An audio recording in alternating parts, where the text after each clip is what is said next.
Assalamualaikum warahmatullahi wabarakatuh. Selamat pagi kepada yang terhormat Bu Mela Nurdiali SMK selaku dosen pengampu mata kuliah akuntansi pemerintah dan teman-teman semuanya.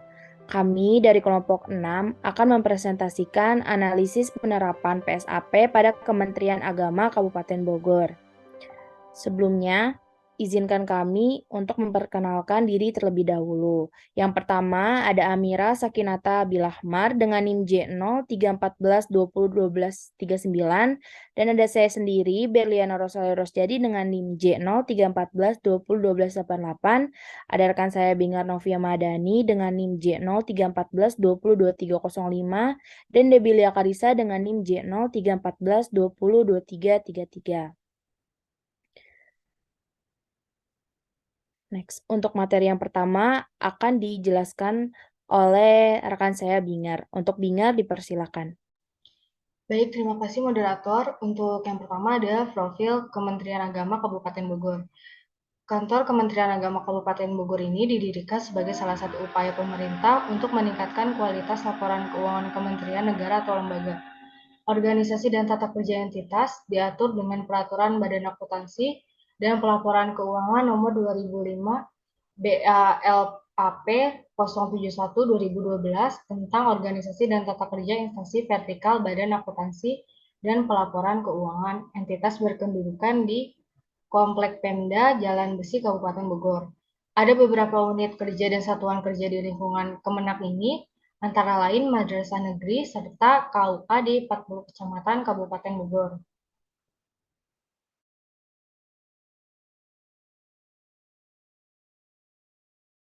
Selanjutnya ada visi misi dari Kemenak Kabupaten Bogor. Untuk visinya, kantor Kemenak Kabupaten Bogor ini memiliki visi sesuai Peraturan Menteri Agama Nomor 18 Tahun 2020, yakni menjadi Kementerian Agama yang profesional dan andal dalam membangun masyarakat yang soleh, moderat, cerdas, dan unggul.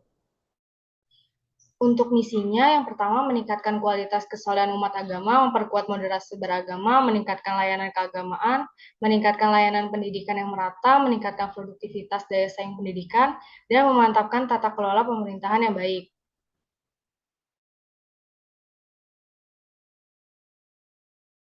Berikut struktur organisasi pada Kemenak Kabupaten Bogor. Ada kantor wilayahnya, lalu ada bagian tata usahanya, lalu di bawahnya ada bidang-bidang pendidikan, bidang badan wilayahnya.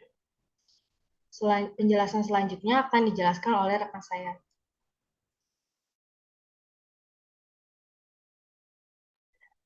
Baik, di sini saya akan menjelaskan mengenai pendekatan penyusunan laporan keuangan.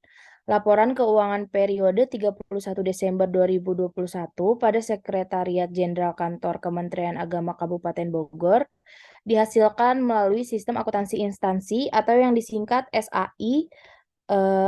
SAI ini terdiri dari sistem akuntansi instansi berbasis akrual atau yang disingkat SAIBA dan sistem informasi manajemen dan akuntansi barang milik negara atau yang disingkat SIMAK BMN. SAI ini dirancang untuk menghasilkan laporan keuangan Satker yang terdiri dari LRA, neraca, LO, dan LPE. Sedangkan SIMAK BMN ini adalah sistem yang menghasilkan informasi aset tetap, persediaan, dan aset lainnya untuk menyusun neraca dan laporan barang milik negara serta laporan manajerial lainnya. Next. Kemudian ada basis akuntansi. Kantor Kementerian Agama Kabupaten Bogor ini tahun 2021 menerapkan basis akrual dalam penyusunan dan penyajian neraca, LO dan LPE, serta basis kas untuk penyusunan dan penyajian LRA. Hal ini sesuai dengan standar akuntansi pemerintah atau yang disingkat SAP yang telah ditetapkan dengan Peraturan Pemerintah Nomor 71 Tahun 2010 tentang standar akuntansi pemerintah. Next. Kemudian ada kebijakan akuntansi. Kementerian Agama Kabupaten Bogor ini melakukan pengakuan atas akun pendapatan, belanja, beban, dan lain-lain yang akan dijelaskan sebagai berikut. Yang pertama, pendapatan LRA. Pendapatan LRA ini diakui pada saat kas diterima pada kas umum negara atau yang disingkat KUN. Kemudian yang kedua ada pendapatan LO. Pendapatan LO ini diakui pada saat timbulnya hak atas pendapatan atau pendapatan direalisasi, yaitu adanya aliran masuk sumber daya ekonomi. Yang ketiga ada belanja. Untuk belanja ini diakui pada saat terjadinya pengeluaran kas dari KUN, khususnya pengeluaran melalui bendahara pengeluaran. Pengakuan belanja terjadi pada saat pertanggungjawaban atas pengeluaran tersebut disahkan oleh KPPN. Next. Kemudian ada beban. Beban ini diakui pada saat timbulnya kewajiban, terjadinya konsumsi aset, terjadinya penurunan manfaat ekonomi atau potensi jasa. Yang kelima ada aset lancar. Ada aset yang terdiri dari aset lancar.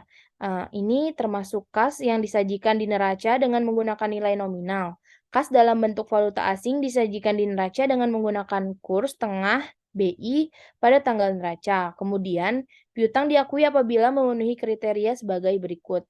Yang pertama, piutang yang timbul dari tuntutan pembendaharaan atau ganti rugi apabila telah timbul hak yang didukung dengan surat keterangan tanggung jawab mutlak dan telah dikeluarkan surat keputusan yang memiliki kekuatan hukum tetap. Kemudian, nilai persediaan dicatat berdasarkan hasil inventarisasi fisik pada tanggal neraca dikalikan dengan harga pembelian terakhir apabila diperoleh dengan pembelian. Harga standar apabila diperoleh dengan memproduksi sendiri, harga wajar atau estimasi nilai penjualnya apabila diperoleh dengan cara lainnya. Next. Kemudian ada aset tetap. Pengakuan aset tetap ini didasarkan pada nilai satuan minimum kapasitas sebagai berikut. Yang pertama, pengeluaran untuk persatuan peralatan dan mesin dan peralatan olahraga yang nilainya sama dengan atau lebih dari 1 juta. Nah, kemudian pengeluaran untuk gedung dan bangunan yang dinilai sama dengan atau lebih dari 25 juta. Kemudian pengeluaran yang tidak tercakup dalam batasan nilai minimum kapasitas tersebut di atas diperlakukan sebagai biaya kecuali pengeluaran untuk tanah, jalan, irigasi, jaringan, dan aset tetap lainnya untuk koleksi perpustakaan dan barang bercorak kesenian. Kemudian yang C, penghitungan penyusutan aset tetap. Penghitungan dan pencatatan penyusutan aset tetap ini dilakukan setiap akhir semester tanpa memperhitungkan adanya nilai residu. Next.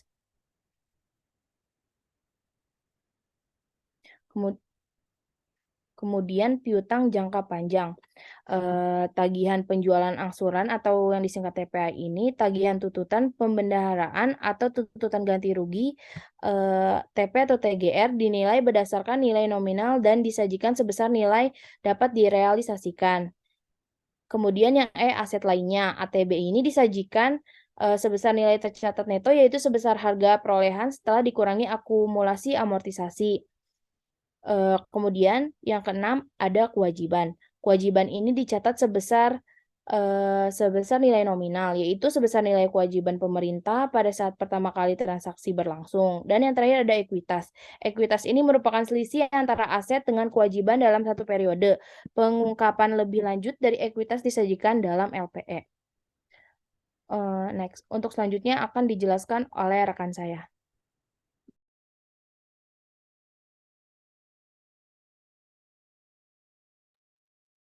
Baik, selanjutnya ada dasar pengukuran. Dasar pengukuran yang ditetapkan dalam penyusunan dan penyajian laporan keuangan adalah dengan menggunakan nilai proses historis.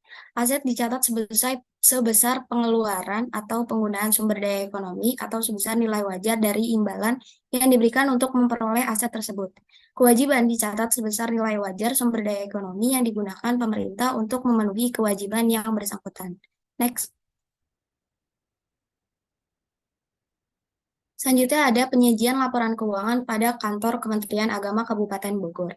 Yang pertama ada laporan realisasi anggaran atau LRA. Laporan realisasi anggaran menggambarkan perbandingan antara anggaran dengan realisasinya, yang mencakup unsur-unsur pendapatan LRA dan belanja selama periode 1 Januari sampai dengan 31 Desember 2021. realisasi pendapatan negara sampai dengan 31 Desember 2021 adalah sebesar 2.870.000 berupa pendapatan negara bukan pajak sebesar 2.870.000 atau mencapai 0% dari estimasi pendapatan LRA sebesar 0. Realisasi belanja negara sampai dengan 31 Desember 2021 adalah sebesar 4.769.484.138 atau mencapai 99,30% dari alokasi anggaran sebesar 4.798.952.000. Untuk anggaran dan realisasi pembiayaan sampai dengan 31 Desember 2021 adalah 0 rupiah. Boleh di next. Berikut ini adalah laporan realisasi anggaran pada Kementerian Agama Kabupaten Bogor tahun 2021. Next. Selanjutnya yang kedua ada neraca. Neraca menggambarkan posisi keuangan entitas mengenai aset, kewajiban, dan ekuitas pada 31 Desember 2021. Nilai aset per 31 Desember dicatat dan disajikan sebesar 27.236.948.092 yang terdiri dari aset lancar sebesar 8.389.044, piutang jangka panjang sebesar 0 rupiah, aset tetap neto sebesar 27.153.649.079 dan aset lainnya neto sebesar 74.909.969. Nilai kewajiban dan ekuitas masing-masing sebesar 0 rupiah dan 27.236.948.092. Next. Berikut ini neraca untuk per 31 Desember 2021. Next. Baik, untuk yang ketiga itu ada laporan operasional. Laporan operasional menyajikan berbagai unsur pendapatan LO, beban, surplus atau defisit dari operasi, surplus atau defisit dari kegiatan non-operasional, surplus atau defisit sebelum pos luar biasa, dan surplus atau defisit LO yang diperlukan untuk penyajian yang wajar. Pendapatan LO untuk periode sampai dengan 31 Desember 2021 adalah sebesar 0 rupiah. Sedangkan jumlah beban dari kegiatan operasional adalah 5.241.841.906. Sehingga terdapat defisit dari kegiatan operasional sebesar 5.241.841.906. Surplus kegiatan non-operasional dan defisit pos-pos luar biasa masing-masing sebesar 2.870.000 dan 0 rupiah. Sehingga entitas mengalami defisit LO sebesar 5.238.971.906. Next. Berikut ini adalah laporan operasional pada tahun 2021. Next. Yang keempat ada laporan perubahan ekuitas. Laporan perubahan ekuitas menyajikan informasi kenaikan atau penurunan ekuitas tahun pelaporan dibandingkan dengan tahun sebelumnya. Ekuitas pada tanggal 1 Januari 2021 sebesar 27.153.765.860. Dikurangi defisit LO sebesar 5.238.971.906. Kemudian dikurangi dengan koreksi-koreksi sebesar 0 rupiah dan transaksi antar entitas sebesar 5.322.154.138. Sehingga ekuitas entitas pada tanggal 31 Desember 2021 adalah senilai 27.236.948.092. Next. Berikut adalah laporan perubahan ekuitas untuk tahun 2021. Next. Yang terakhir ada catatan atas laporan keuangan. CALK menyajikan informasi tentang penjelasan atau daftar terinci atau analisis suatu nilai pos yang disajikan dalam LRA, neraca, LO, dan LPE. Termasuk pula dalam CHLK adalah penyajian informasi yang diharuskan dan dianjurkan oleh standar akuntansi pemerintah, serta pengungkapan-pengungkapan lainnya yang diperlukan untuk penyajian yang wajar atas laporan keuangan. Next. Berikut ini adalah catatan atas laporan keuangan yang ada pada Kementerian Agama Kabupaten Bogor. Next. Baik, untuk selanjutnya akan disampaikan oleh rekan saya. Baik, di sini saya akan menjelaskan jurnal standar pada Kemenak Kabupaten Bogor. Yang pertama ada transaksi aset tetap atau aset lainnya. Pengadaan perolehan aset tetap intracompatible. Di sini ada contoh kantor Kemenak Kabupaten Bogor melakukan pengadaan kamera mirror lens sebesar 1 unit yang senilai 7.181.818. Dicatat pada jurnal aktual saat berita acara serah terima barang jasa itu aset tetap yang belum diregistrasi dicatat pada debit, lalu utang yang belum diterima tagihannya pada kredit. Jurnal kelasnya tidak ada jurnal. Lalu aset tetap pada debit sebesar 7.181.818, aset tetap yang belum diregister pada kredit. Itu jurnal kasnya tidak ada juga, dan utang yang belum diterima tagihannya pada debit, lalu belanja modal yang masih harus dibayar pada kredit. Terus penerbitan SP2D, belanja modal yang masih harus dibayar pada debit sebesar 7.181.818, lalu kas di bendahara pengeluaran pada kredit 7.181.818.000. Lalu pada jurnal kasnya tercatat belanja modal 7.181.818.000 dan kas di bendahara pengeluaran di kredit sebesar 7.181.818.000. Di sini ada contoh 2, pengadaan perolehan aset tetap extra-countable. Contoh Kementerian Agama Kabupaten Bogor melakukan pengadaan UPS Pro Clean Pro sebanyak 1 unit sebesar 729.290. Tercatat pada jurnal aktual pada saat BAS dan pembayaran langsung, aset tetap yang belum diregister sebesar pada debit sebesar 729.290.000, lalu kas di bendahara pengeluaran di kredit sebesar 729.260. Lalu tercatat di jurnal kas belanja modal di debit sebesar 729.260.000 dan kas di bendahara pengeluaran di kredit sebesar 729.260.000. Lalu saat registrasi pada jurnal aktual beban aset extra countable di debit sebesar 729.290.000 dan aset tetap yang belum diregister pada kredit sebesar 729.260.000 dan pada pencatatan jurnal kasnya tidak ada. Selanjutnya ada perolehan konstruksi dalam pengerjaan KDP atau KDP. KDP ini merupakan aset tetap yang sedang dalam proses pengerjaan atau pembangunan yang pada tanggal narasinya belum selesai dibangun seluruhnya. Saldo konstruksi dalam pengerjaan KDP per 31 Desember 2021 dan 2020 adalah masing-masing sebesar Rp0. Dan penyelesaian KDP yaitu dengan saldo penyelesaian KDP per 31 Desember 2021 dan 2020 adalah masing-masing Rp0 dan Rp0.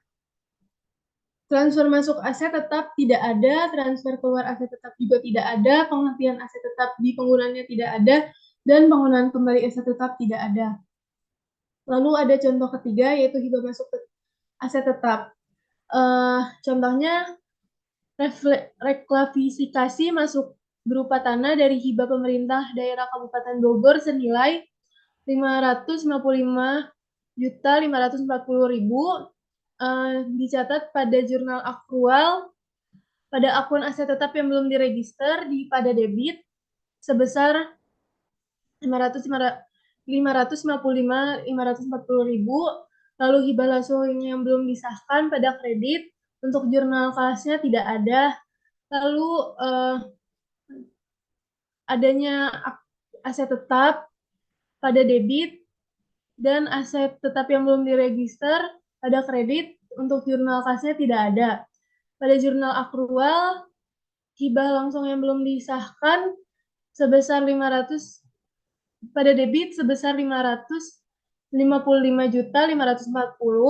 dan pengesahan hibah langsung pada kredit sebesar 555.540.000. Pada jurnal kasnya tidak ada. Nah, hibah keluar aset tetap ini tidak ada, rampasan atau sitaan aset tetap juga tidak ada. Lalu ada contoh keempat, yaitu penyusutan aset tetap. Saldo akumulasi penyusutan aset tetap per 31 Desember 2021 sebesar 4.234.050.466 rupiah. Tercatat pada jurnal akrual pada akun beban penyusutan aset tetap pada debit, lalu akun akumulasi penyusutan aset tetap pada kredit.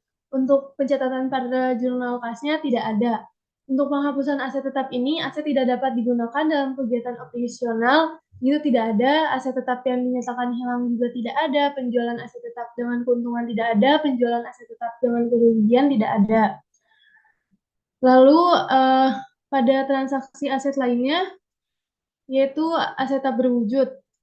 Contohnya, reklasifikasi masuk senilai 2.078.000.000 berupa software. Di sini tercatat pada jurnal akrual aset tak berwujud, pada akun aset tak berwujud yang belum diregister, tercatat pada debit, lalu pada akun ditagihkan ke entitas lain, dicatatkan pada kredit.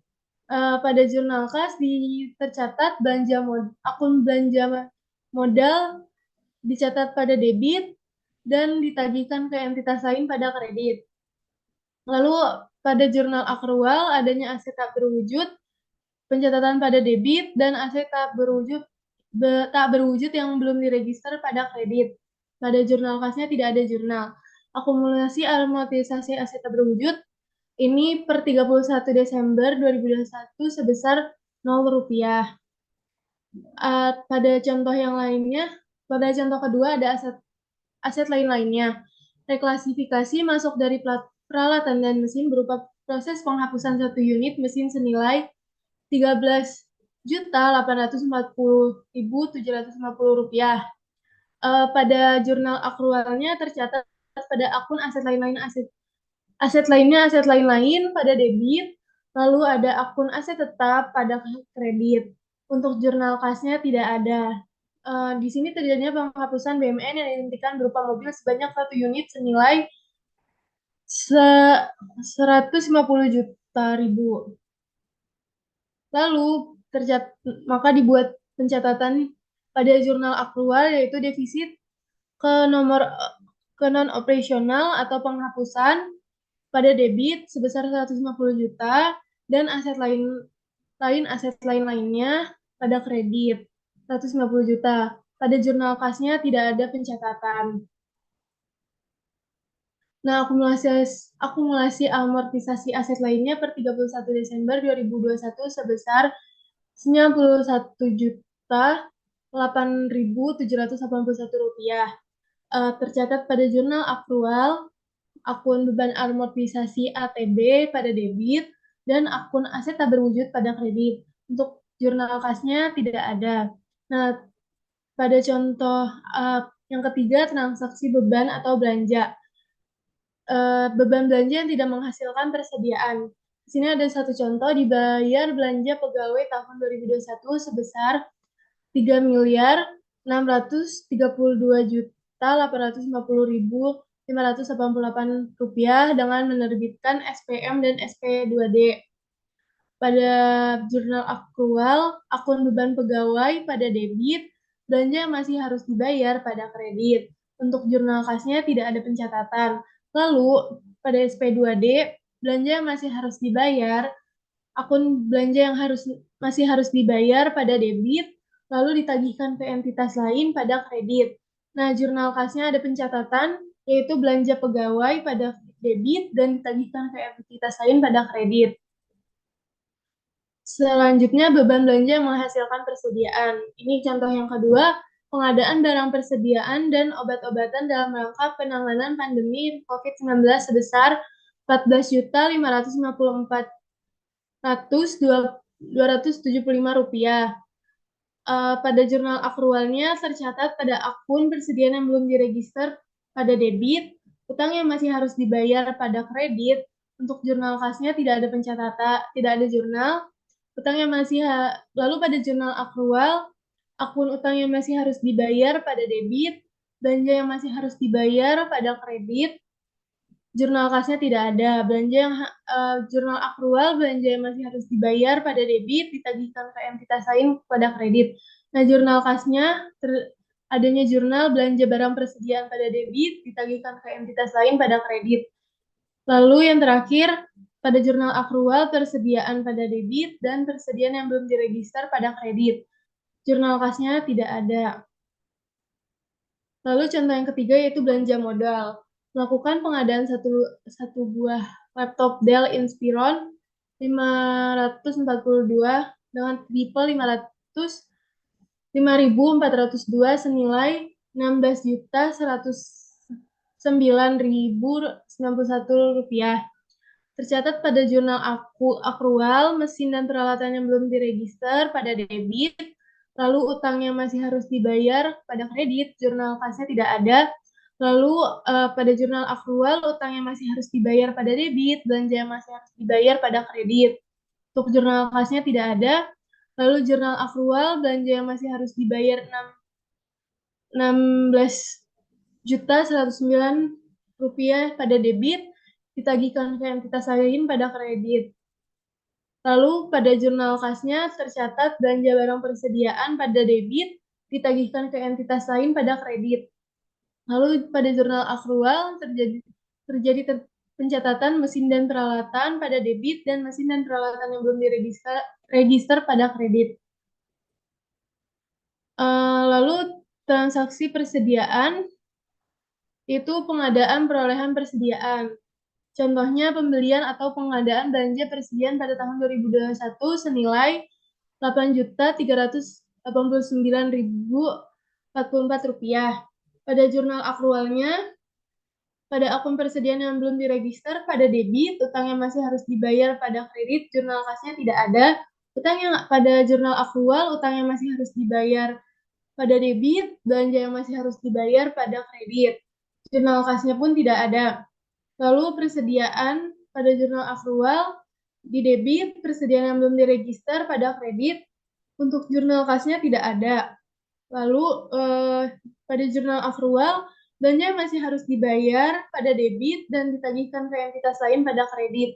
Untuk jurnal kasnya, belanja barang persediaan pada debit ditagihkan ke entitas lain pada kredit. Contoh yang kedua, pemakaian atau penggunaan barang persediaan. Pada Kemenak ini pemakaian atau penggunaan barang persediaan selama tahun 2021 sebesar Rp8.389.044. Tercatat pada jurnal akrual pada akun beban persediaan di debit dan akun persediaan pada kredit. Untuk jurnal kasnya tidak ada. Baik, untuk selanjutnya rekan saya yang akan menjelaskan. Baik, terima kasih. Untuk yang terakhir ada kesimpulan dan saran. Kesimpulan yang pertama, pendekatan penyusunan laporan keuangan pada Kemenak Kabupaten Bogor menggunakan metode laporan yang mencakup seluruh aspek keuangan yang dikelola oleh Kementerian Agama. Laporan keuangan ini dihasilkan melalui sistem akuntansi instansi atau SAI. Lalu yang kedua, Kementerian Agama Kabupaten Bogor menerapkan basis akrual dalam penyusunan dan penyajian neraca, laporan operasional, laporan perubahan ekuitas, serta basis kas untuk penyusunan dan penyajian LRA-nya. Yang ketiga, laporan keuangan yang disusun Kemenak Kabupaten Bogor tahun 2021 terdiri dari LRA, LO, laporan perubahan ekuitas, catatan atas laporan keuangan, dan neraca. Yang terakhir, laporan keuangan Kementerian Agama Kabupaten Bogor untuk periode berakhir 31 Desember 2021 ini telah disusun dan disajikan sesuai dengan peraturan pemerintah nomor 71 tahun 2010 tentang standar akuntansi pemerintah atau SAP. Selanjutnya, saran yang diharapkan Kementerian Agama Kabupaten Bogor hendaknya selalu konsisten dalam penerapan basis akuntansi agar laporan keuangan yang dihasilkan tetap berkualitas dan senantiasa menyesuaikan kebijakan yang baru.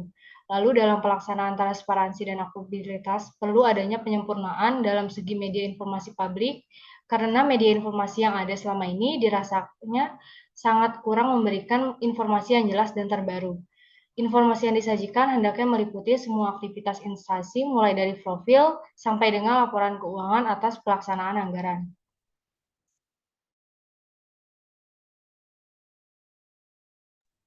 Berikut lampiran pada wawancara kelompok kami di Kementerian Agama Kabupaten Bogor oleh bagian akuntansinya. Selanjutnya saya serahkan ke moderator. Baik, terima kasih. Sekian presentasi dari kami. Kurang lebihnya mohon maaf. Wassalamualaikum warahmatullahi wabarakatuh.